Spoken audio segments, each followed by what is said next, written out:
ઉદ્યોગમાં પ્રત્યક્ષ અને પરોક્ષ રીતે લાખોની સંખ્યામાં લોકો રોજગારી મેળવી રહ્યા છે, પરંતુ હાલ છેલ્લા 9 મહિનાથી સુરત શહેરના ડાયમંડ ઉદ્યોગને જાણે ગ્રહણ લાગ્યું હોય તે પ્રકારની સ્થિતિ જણાઈ રહી છે।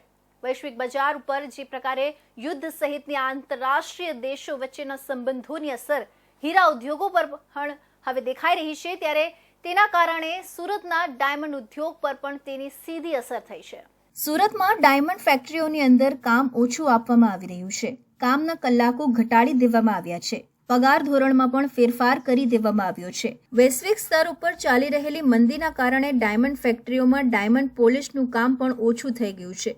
તેની સાથે સાથે લેબગ્રોન ડાયમંડમાં પણ મંદીની અસર દેખાઈ રહી છે। તેવા સમયે રત્ન કલાકારોના વેતન પર અસર થઈ છે।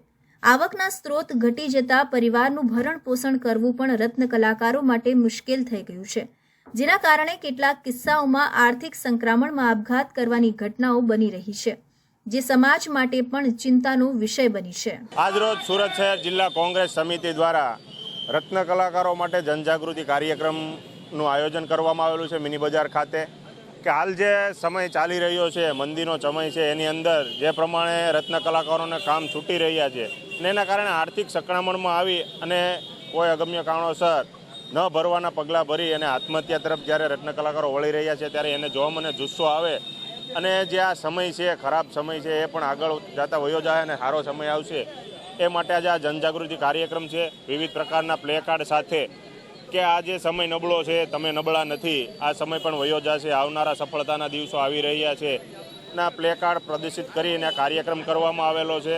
કોંગ્રેસ નેતાઓ દ્વારા કહેવામાં આવ્યું છે કે હાલ સુરતમાં હીરા ઉદ્યોગની જે સ્થિતિ છે તે ખૂબ જ દયનીય છે। સામે દિવાળીનો તહેવાર આવી રહ્યો છે, પરંતુ રત્ન કલાકારોની આવક સારી રીતે મળી રહી નથી, જેના કારણે આર્થિક રીતે તૂટી ગયા છે। સરકાર દ્વારા ટેક્સ તો લેવામાં આવે છે, પરંતુ સહાય આપવામાં આવતી નથી। જ્યારે કોઈ અકસ્માતમાં કે લઠ્ઠાકાંડ જેવી ઘટનામાં કોઈ વ્યક્તિનું મરણ થાય છે તો તેને 4 લાખ રૂપિયા સરકાર તરફથી આપવામાં આવે છે, તો રત્ન કલાકાર જ્યારે આર્થિક સંક્રમણમાં આવીને આપઘાત કરતો હોય છે ત્યારે તેના પરિવારને 4 લાખ આપવામાં આવે તેવી માંગ કરવામાં આવી હતી। તેની સાથે સાથે જે લેબર એક્ટ છે તે મુજબ તેમને વળતર યોગ્ય રીતે મળવું જોઈએ, ડાયમંડ બોર્ડની રચના થવી જોઈએ અને તેમાં તમામ રત્ન કલાકારોની સત્તાવાર રીતે નોંધણી થવી જોઈએ। અત્યારે જે મંદીનો સમય છે તે પણ થોડા દિવસમાં જતો રહેશે, પરંતુ કોઈએ હતાશ થવાની જરૂર નથી।